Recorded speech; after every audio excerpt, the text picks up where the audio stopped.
Bonjour à tous. Merci encore une fois d'être des nôtres pour ce Midi Flash. Donc aujourd'hui, on a la très grande chance d'avoir parmi nous M. André Picard, vice-président financement à la Financière agricole du Québec.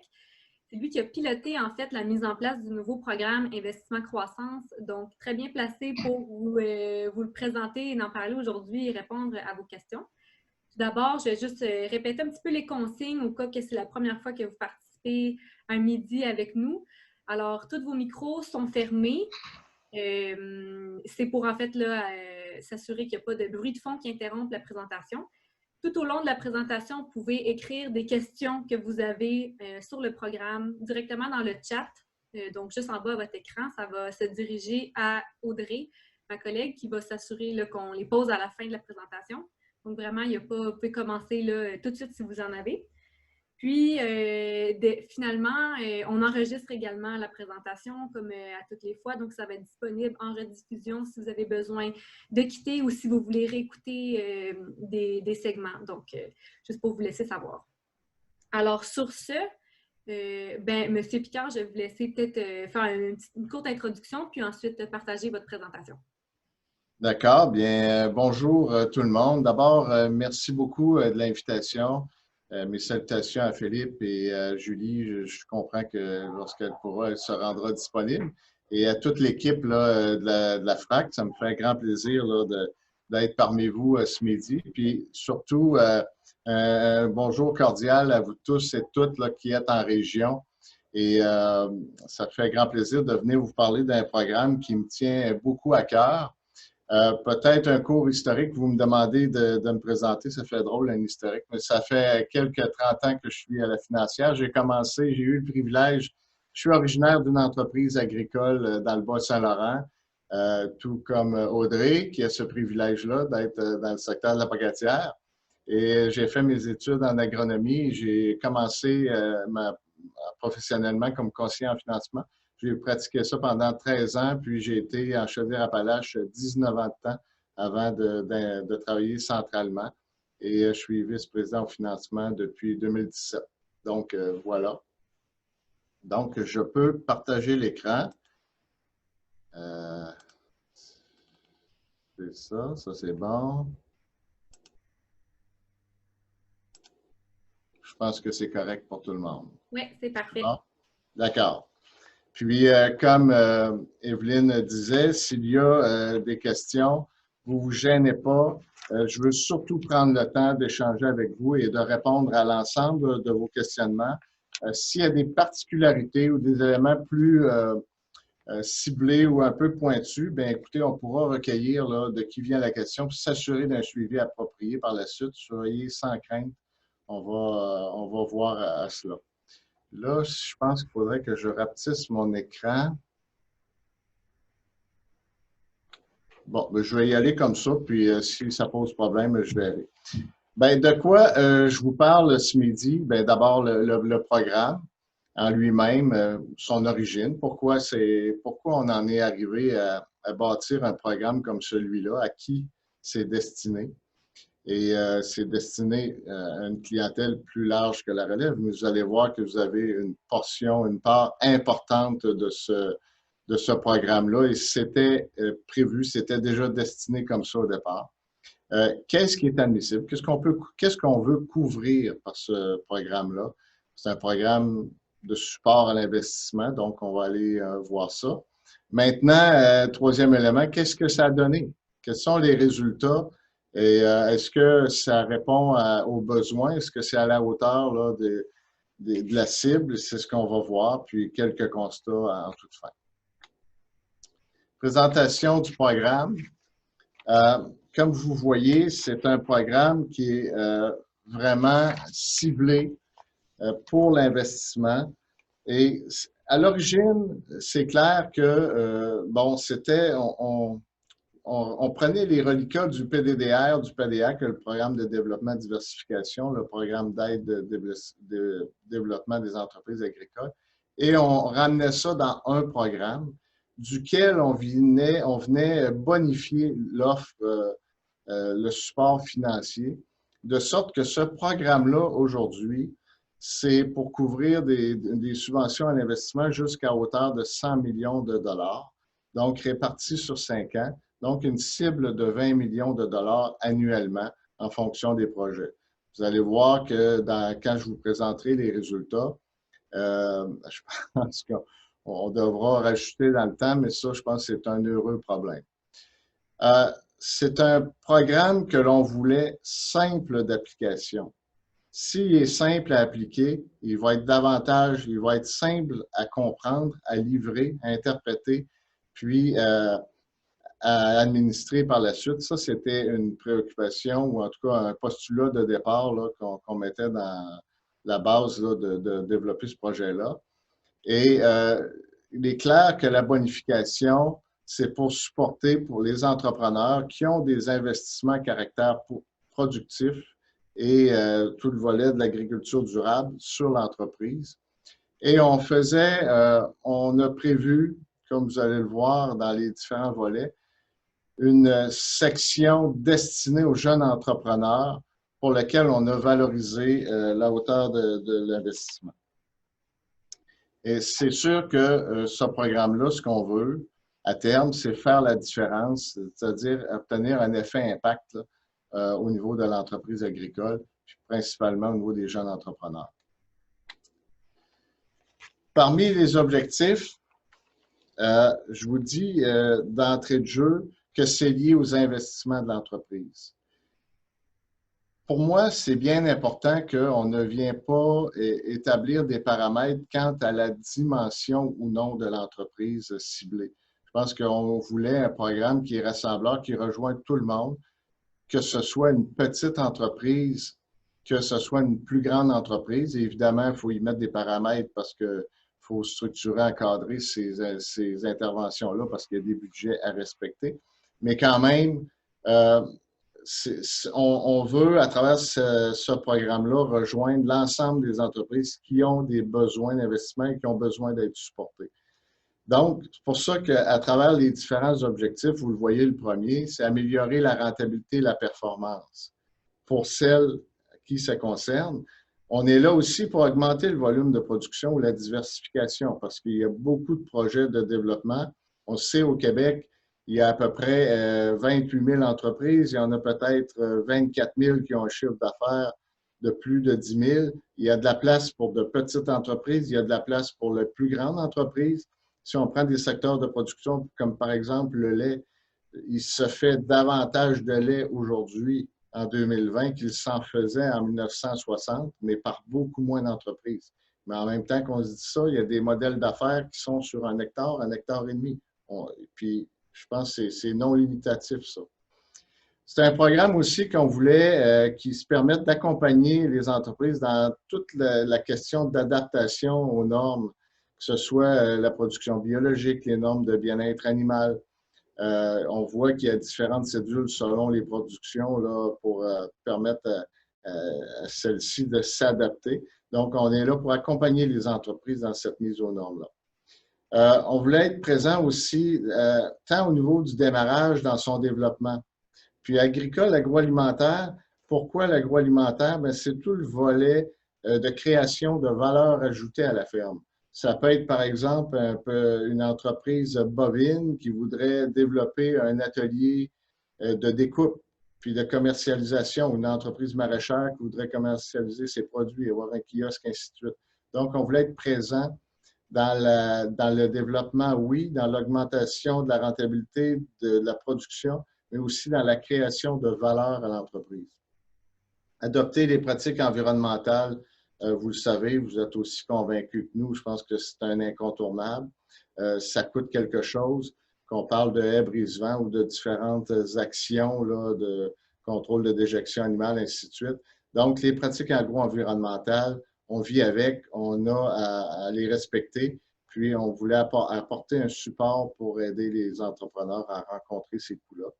L'amélioration des terres en culture, bien évidemment, c'est un investissement qui est durable, qui est périn dans le temps et qui amène, oui, de la rentabilité au moment où on le fait, mais pour les années durant. Et je pense que les producteurs parce qu'on voit un peu de tout, peut-être régionalement, il y a peut-être plus d'écart des fois. Je suis allé dans différentes régions du Québec, puis des fois, on voit des terres qui sont très, très bien entretenues et à côté des terres en friche. La terre, aujourd'hui, ce n'est pas un élément qu'on peut créer, mais qu'on peut acquérir. Donc, c'est important que les terres qui soient à la disposition des entreprises soient performantes et bien entretenues. Donc, ça, ça fait partie des objectifs. Donc, comme je disais, je vais vous présenter le programme, les projets qui sont admissibles. On va voir un exemple, le bilan et les constats. Quelques avantages, bien évidemment, c'est un programme d'investissement croissance qui est offert à l'ensemble des entreprises agricoles agroalimentaires. Je l'ai abordé tout à l'heure. C'est une admissibilité qui est basée sur un projet. Quand on voit les volets 1, volet 2, tout à l'heure, j'en parlerai, mais une entreprise qui est sous contingent, théoriquement, est admissible au volet 1 parce que c'est ce qui est prévu. Par contre, si elle voulait développer le volet maraîcher ou le volet porcin de son entreprise, elle a accès par définition au programme d'investissement croissance pour le volet 2 qui est l'appui croissance plus. Donc, c'est le projet qui vient qualifier dans quel volet l'entreprise est admissible.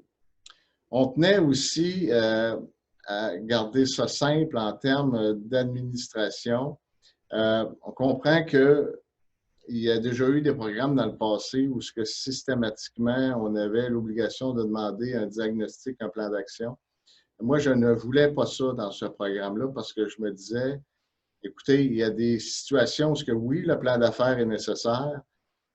Oui, c'est nécessaire dans certains cas de savoir qu'est-ce qui se passe sur l'entreprise en termes de performance, de production, et ainsi de suite. Mais dans certains cas, quand les choses vont bien, ce n'est pas nécessaire de documenter au-delà de ce qu'on possède déjà. Donc ça, en termes d'objectifs de simplification, ça faisait partie de ça. Concept de réadmissibilité, ça, donc, c'est que quand l'entreprise, supposons que vous atteigniez le plafond d'investissement admissible, vous rappelez que le versement, parce qu'il y a eu un très bon article dans le fracassant qu'Evelyne a développé, qui venait préciser ces éléments-là, c'était le déboursement se fait sur une période de 3 ans. Bien, au terme de la période de 3 ans, l'entreprise redevient admissible à une qualification par rapport à ses investissements. Et pour les jeunes entrepreneurs, une aide financière bonifiée, donc c'est 15 $ du 100 $ au lieu de 10 $. Et vous verrez tout à l'heure que ça permet de faire la différence. Donc, si on rentre dans le programme en 4 volets, comme je disais, l'appui croissance, croissance plus pour le volet 2, valorisation agro-environnementale des terres en culture et le volet 4 qui est le jeune entrepreneur. Vous voyez la déclinaison des projets admissibles, puis tout à l'heure, on verra les fins. Là. Le volet 1, il vise davantage les productions sous gestion de l'offre en acériculture et la subvention peut être applicable sur une aide admissible jusqu'à 300 000 $. En comparaison, le volet 2, on est venu doubler et ça, c'était une volonté parce qu'on se disait qu'il y a certains secteurs de l'agriculture qui ont des besoins d'investissement, de rattrapage au niveau amélioration de bâtiments, rentabilité, ainsi de suite. Donc, c'était placé, évalué à 600 000. Il y a toujours une préoccupation budgétaire, vous comprendrez aussi. Alors que pour la valorisation agro-environnementale, c'est pour un montant de 200 000 $. Et là, vous voyez l'entreprise qui est détenue par des jeunes entrepreneurs, un ou des jeunes entrepreneurs. Bien, le montant il va jusqu'à 300 000 $. Et par contre, l'aide financière, vous voyez les 3 autres volets, c'est à 10 $, alors que pour le volet jeune entrepreneur, on est à 15 $ du 100 $. Donc, pour un montant maximum de qualification qui peut atteindre 800 000 $, dans le fond, si on fait les sommes de ce qui peut être admissible, une entreprise pourrait être admissible à une aide, à un support financier, une subvention à l'investissement qui atteint 95 000 au niveau de l'entreprise et qui peut redevenir admissible dans 3 ans, comme je vous le mentionnais. Le volet 4, puis je pense que c'est, on rentre un peu plus là, dans le programme et le volet qui vous concerne, qui concerne l'auditoire de ce midi. Donc, c'est offert à l'ensemble des entreprises agricoles agroalimentaires. Particularité, c'est qu'ils sont détenus à 100% par des jeunes qui sont âgés entre 18 et 40 ans. On voulait faire la différence pour ce groupe d'investisseurs-là, d'entrepreneurs. Et la particularité, c'est qu'on dit qu'il y a une personne qui se qualifie, qui doit se retrouver dans le détenteur des participations, des actions, qui est dans sa période de qualification 0,5 ans. Comme je mentionnais, l'aide financière maximale peut atteindre 45 000 $. Maintenant, quelques des fins admissibles, et je vais y aller lentement pour être sûr qu'on rejoint, là, je pense, le besoin d'information par rapport à ça. On se rappelle, c'est un programme de support à l'investissement, donc tout ce qui est construction, rénovation, amélioration de bâtiments. Donc, on vient toujours poursuivre l'objectif d'amélioration de rentabilité de performance d'entreprise. L'achat d'équipements de production et de machinerie non autotractés. Donc, tout ce qui contribue, ça peut être des équipements pour, par exemple, des semoirs avec des équipements de précision, par exemple, qui vient améliorer à la fois la performance d'entreprise en économie de carburant, puis en diminution aussi d'herbicides ou de pesticides, ainsi de suite, qui est plus précis comme information de gestion. L'acquisition de plantes pérennes qui peuvent servir comme par exemple à des framboisiers, des pommiers, des vignes. 50% aussi du montant financier pour l'achat de machinerie autotractée. À l'exception des tracteurs, c'est par exemple une batteuse, ça peut être une fourragère automotrice, des équipements de récolte de pommes de terre, par exemple, ou dans les productions maraîchères. Donc, ça, c'est si on a, par exemple, une acquisition d'une machine à hauteur de 100 000, bien 50 000 qui devient admissible. On aurait pu mettre 100 000, mettre 100 bien évidemment, mais ça a des impacts sur les budgets. On se rappelle, 100 millions, 5 ans, c'est quand même un bon montant là, qui est dédié à ce programme-là. Donc, il fallait paramétrer. Ça fait partie des contingences que l'on avait à rencontrer. Les travaux visant la valorisation agro-environnementale des terres. Bon, que ce soit du chaulage, du drainage, l'installation des brise-vents, tout ce qui est amélioration de fond de terre afin d'améliorer, toujours dans l'esprit durable à long terme, protection de l'environnement, ainsi de suite, et d'amélioration de performance. C'est en lien avec l'autre projet agro-environnementaux à la ferme. Les fins non admissibles, parce qu'en soi, ce n'est pas un investissement, ça n'amène pas l'entreprise à nécessairement améliorer sa performance ou à produire davantage. Donc, la conversion ou la consolidation de prêts ou l'achat de participation de fonds de roulement permanent, l'achat de quotas. L'achat de quotas, ils se transigent, on ne crée pas davantage de volume, on transfère le volume. L'achat d'une maison, de ferme, d'autres bâtiments. Et l'achat de la terre, le seul endroit où l'achat de la terre est admissible, c'est le volet 4 pour les jeunes entrepreneurs. Sinon, ça ne l'est pas. Et le pourquoi de ça, je vous le donne en mille, c'est qu'on ne voulait pas créer d'inflation sur le prix des terres, puis créer un impact d'augmentation de valeur, puis qu'en bout de piste, bien, que la subvention serve simplement à mousser une augmentation du prix de vente. Bien qu'on sache que peut-être dans certains cas, au niveau relève, on ne l'espère pas, mais que ça puisse arriver. Cependant, on se disait, l'achat d'une terre, dans certains cas, pour des jeunes entrepreneurs, c'est leur principal actif. Je pense notamment à la production de paniers ou la production maraîchère. Donc, c'est important qu'on intervienne pour supporter ce principal investissement-là. Dans les fins non admissibles également, on voit l'investissement qui découle de l'entretien normal, que ce soit pour refaire une toiture ou remplacement de machinerie qui n'a pas d'impact ou des équipements également là, qui n'ont pas remplacer une chaîne d'écureurs, par exemple. On ne vient pas créer d'amélioration de rentabilité ou de valeur sur l'entreprise. Et ce n'est pas prévu non plus pour couvrir le financement des charges d'exploitation courantes ou créer un besoin à court terme permanent. L'exemple de ça, à contrario de l'autre côté, où on voit des fins admissibles pour créer initial de plantes pérennes ou un troupeau, par exemple, c'est que ça pourrait être d'acheter un premier inventaire de porc à l'engraissement, par exemple. Ça ne s'est pas prévu pour ça. Ou un inventaire de bouvillons ou le remplacement normal là, de vaches laitières dans un troupeau, par exemple. Je vous partage un exemple. On voit ici deux jeunes relèves qui détiennent chacun respectivement 50% d'une entreprise porcine et qui souhaitent concrétiser un projet d'expansion. Et ça se prête bien. Il y a une date pour respecter le bien-être animal, donc ils intègrent ça dans leur projet. Le total de leur investissement totalise 700 000 $. Et comment ça se décline? Bien, ce projet-là, il est prévu de la façon suivante: 100 000 $ pour la construction d'un bâtiment et l'achat d'équipements qui viennent avec le bâtiment et 100 000 $ pour la valorisation agro-environnementale. Il possède des terres, donc il y a de la remise en culture de terres en friche, il y a un chaulage correcteur qui est nécessaire et pour éviter l'érosion, on prévoit la plantation d'une haie brise-vent. Donc, on se rappelle 700 000. Comment ça va s'appliquer?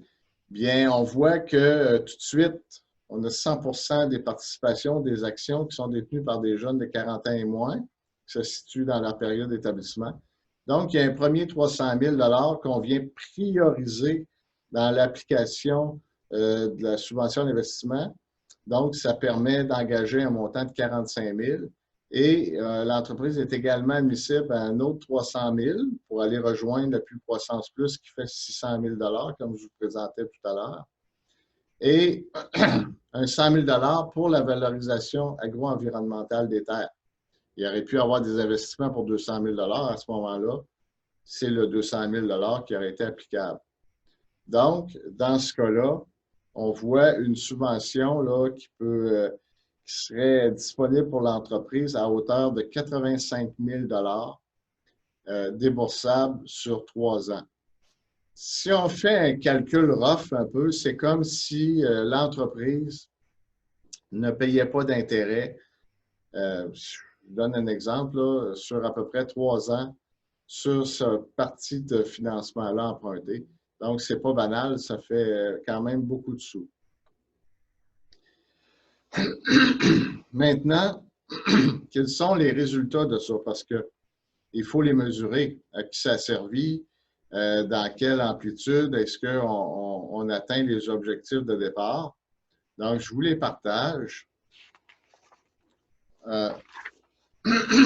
Depuis sa mise en place le 1er avril 2020, et là, je vous partage le bilan au 31 octobre, donc c'est pour une période de 7 mois. Écoutez, on a eu 1973 demandes pour l'ensemble, incluant la partie jeune entrepreneur. Donc, qui se décline, appui croissance avec croissance plus, valorisation agro-environnementale, jeune entrepreneur.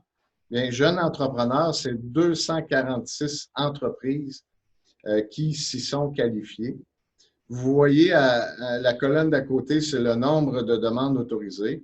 La différence entre les deux, c'est des demandes qui sont actuellement en traitement ou en demande de documents pour compléter, pour être sûr d'être capable de démarrer l'analyse. Les 1439 demandes autorisées ont généré des montants admissibles de l'ordre de 232,9 millions, 233 millions d'investissements qui ont été générés au Québec depuis le 1er avril.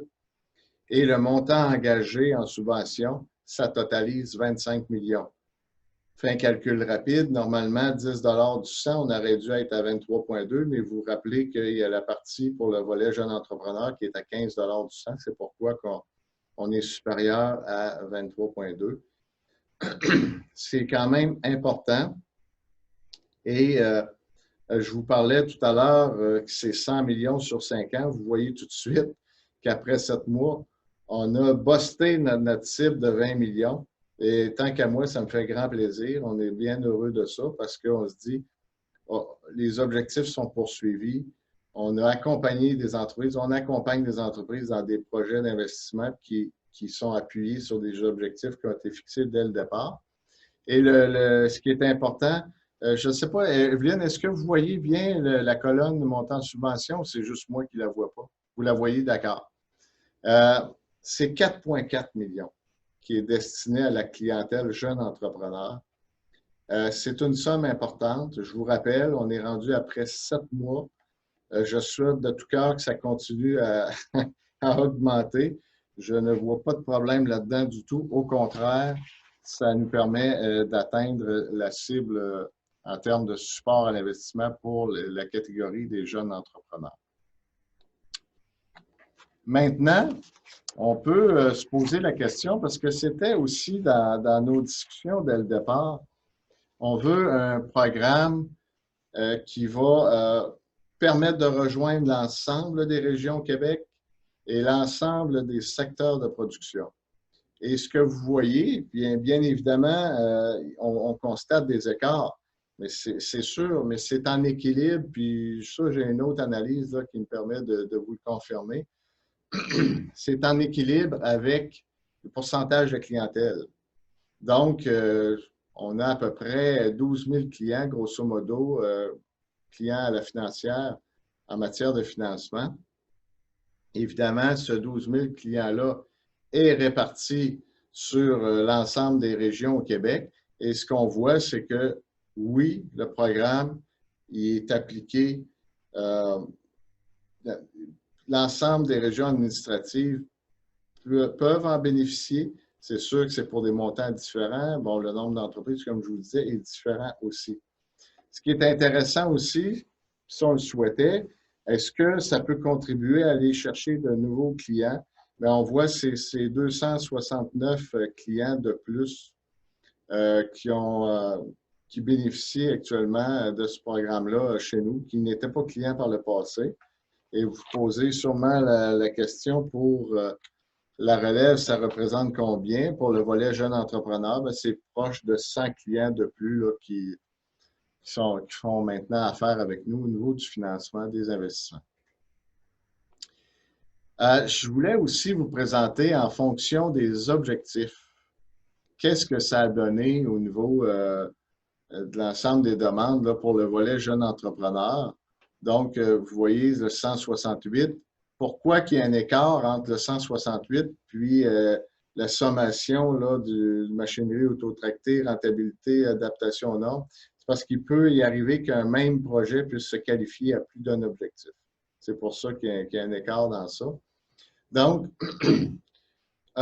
on misait beaucoup sur le fait d'améliorer la pérennité des entreprises, la transférabilité des entreprises, les accompagner dans leur développement.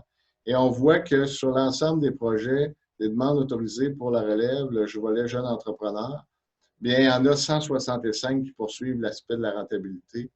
Et ça, c'est très bien. Puis c'est tout à fait en cohérence avec ce que je vous parlerai à quelque part en décembre, je crois, là, sur une analyse qu'on a faite sur les entreprises détenues par la relève en termes de performance économique d'exploitation d'entreprise. Donc, vous voyez les différents montants autorisés et vous retrouvez aussi le 4,4 millions, là, qui est le montant engagé en subvention auprès de la relève. Un autre élément aussi que l'on souhaitait, bien, c'était de rejoindre le plus de production possible. Alors, on ne voulait pas que le programme serve de façon isolée à quelques secteurs de production. On le voulait englobant, puis le plus qui soit disponible pour le plus de secteurs possible. Et c'est ce qu'on constate. Vous voyez, tout le secteur de l'horticulture, autre culture en champ, ça occupe 23 des demandes.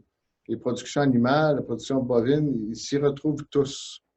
Évidemment, là, il a fallu regrouper un petit peu, là, mais et à des niveaux différents, mais l'ensemble des productions, je vous dirais, s'y retrouve. Donc, en termes de résultats globaux, j'ai vendu un peu mon punch tout à l'heure, là. On avait un objectif de 20 millions par année en termes d'engagement. Donc, nous, on estimait, puis ça, écoutez, c'est pas scientifique plus que ça, mais on estimait à partir de notre volume d'affaires environ 1400 demandes autorisées. Et après 7 mois, on est déjà rendu à 1439. Donc, c'est pas banal. Est-ce que ça ralentira? Peut-être, mais je peux assurément vous dire que ce programme-là, au moment où on se parle, il répond aux besoins de la clientèle. Ça me paraît évident. Les montants autorisés, on estime à peu près à 840 millions.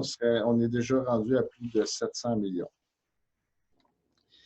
Donc, je serais rendu à la conclusion de la présentation. Je vois le temps filer. Je pense qu'on est dans les temps. C'est correct.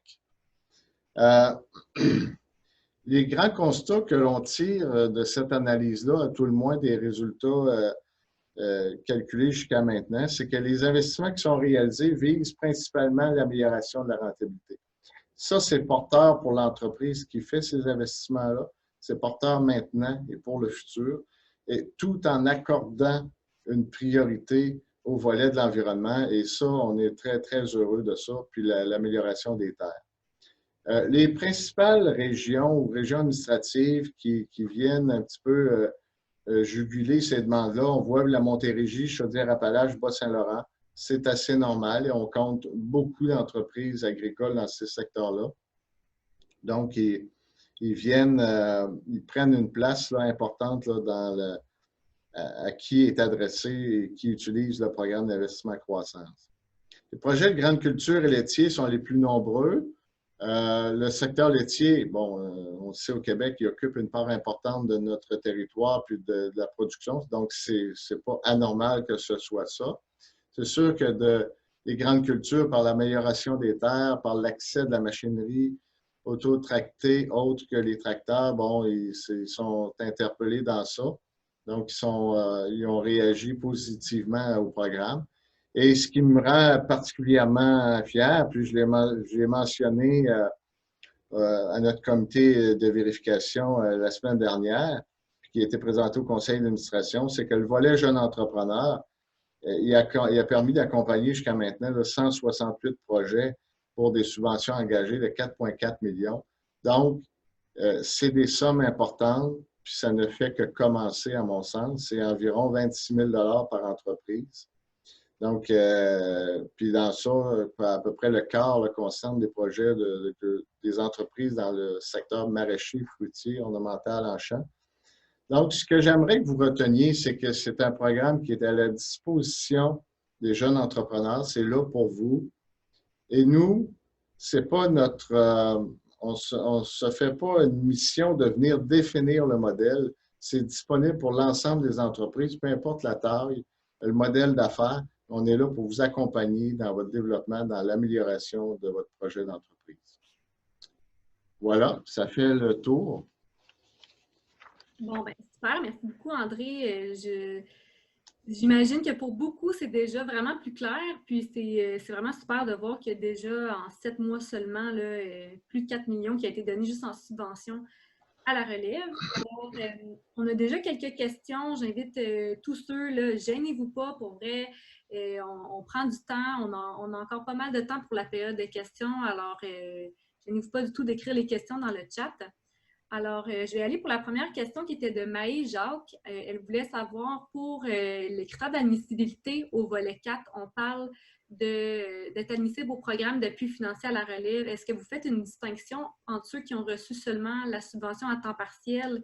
Est-ce qu'ils se rendent admissibles ou ça prend absolument la subvention à temps plein? Merci d'amener la question, c'est une précision importante. Quand on a construit le programme, on s'est dit, on a le programme d'appui financier à la relève agricole qui est davantage axé au niveau de la formation tel que vous le connaissez. Dans le programme d'investissement croissance, un peu comme pour les frais minimums ou pour le PHTI, on ne l'a pas associé à la formation. Donc, quelqu'un qui s'établirait dans l'entreprise avec un niveau, ce qu'on appelle le niveau 4 ou sans formation particulièrement reconnue, est admissible au programme d'investissement croissance. Ce n'est pas nécessaire du tout d'avoir obtenu la subvention à la relève à temps plein ou à temps partiel. OK. Bon, donc ça, c'est quelque chose qui a peut-être été un petit peu bien compris. Ensuite, une question juste de précision là, dans la diapositive où on ventile là, les différentes productions des producteurs du volet 4 qui ont obtenu la subvention. Il y avait une petite catégorie qui s'appelait B et S. Est-ce que dans le diagramme circulaire, ça correspondait à quoi ça?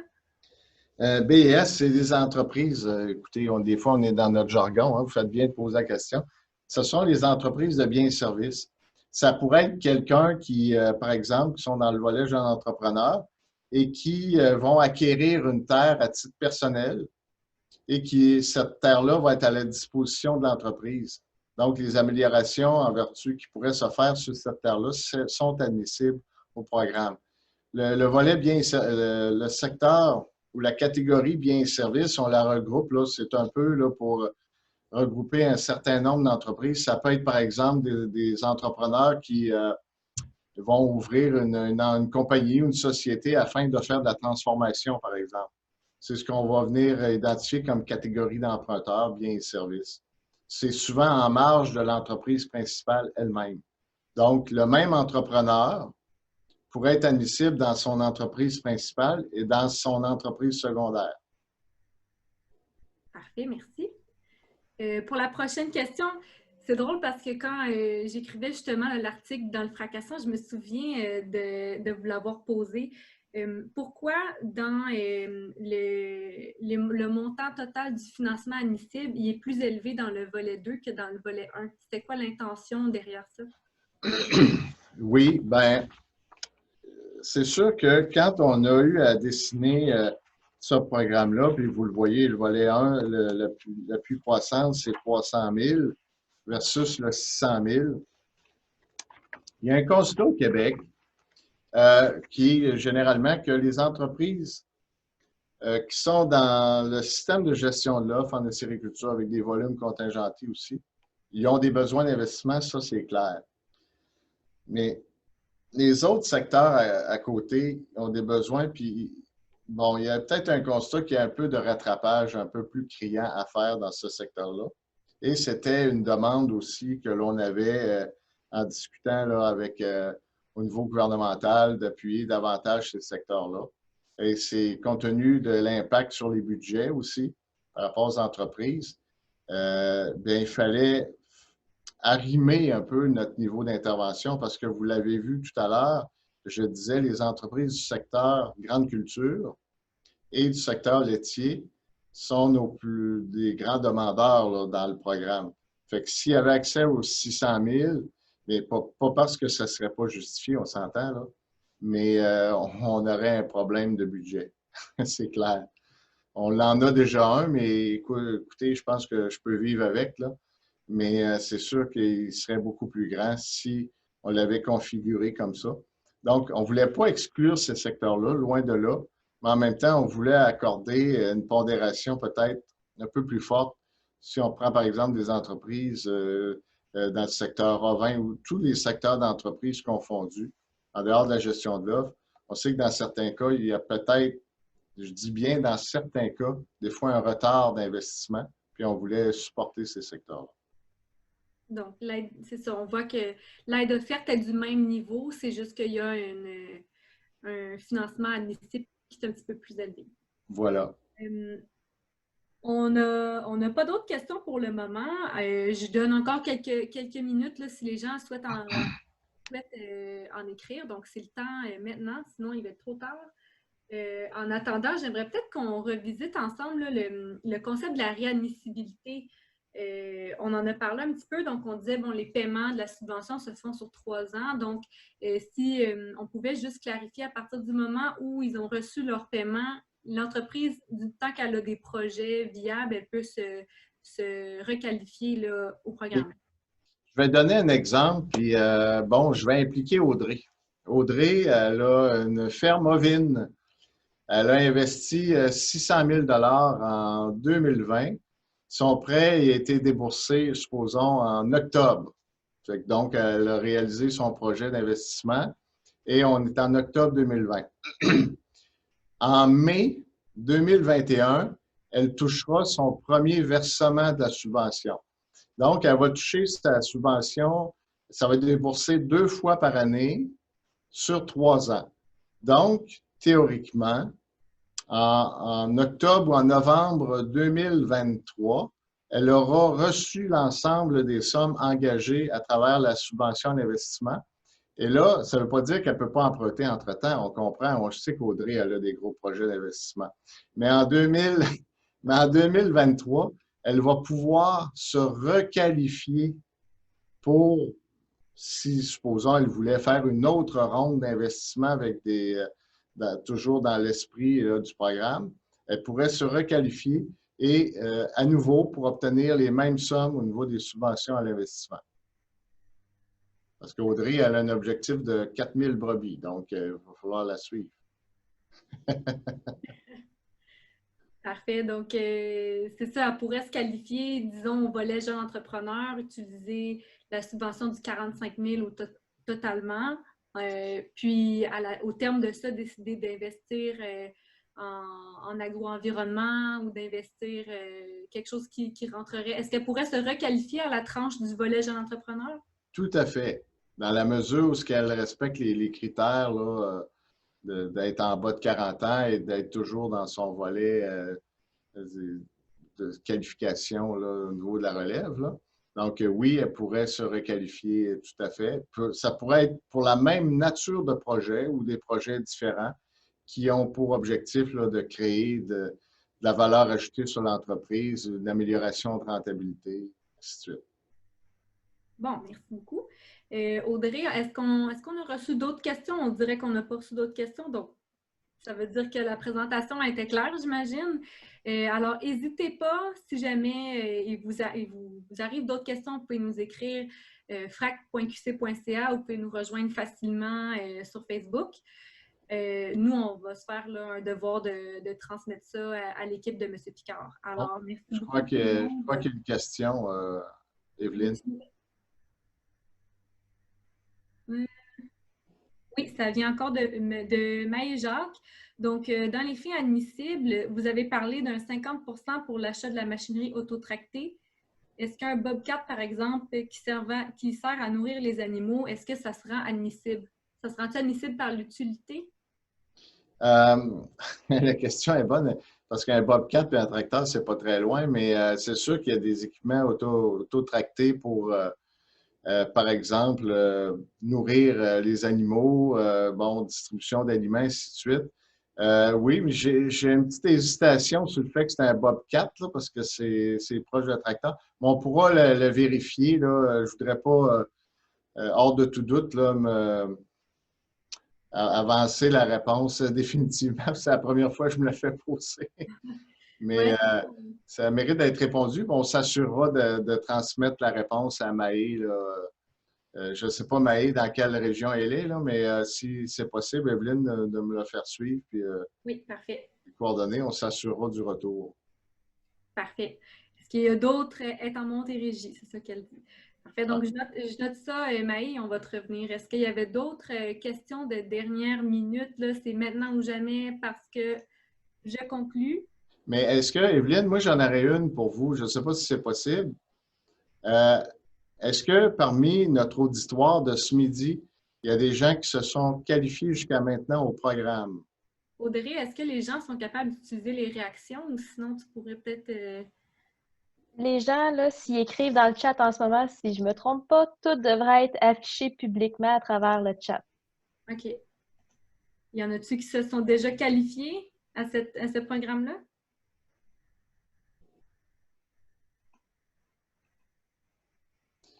Ou j'aurais une deuxième question, si vous permettez. Oui, allez-y. Bien, au-delà du fait, bon, je pose la question si les gens se sont qualifiés. Est-ce que vous considérez que les gens de votre entourage connaissent suffisamment le programme ou s'il y aurait lieu, par exemple, de faire des rencontres pour des groupes de relève dans nos différentes régions du Québec afin là, de rendre plus concret peut-être, là, je ne sais pas, de faire une présentation sur les objectifs, puis à quoi ça sert ce programme-là, comment ça se décline, ainsi de suite. Est-ce que ça, vous êtes capable de me dire si faudrait qu'on investisse dans ça?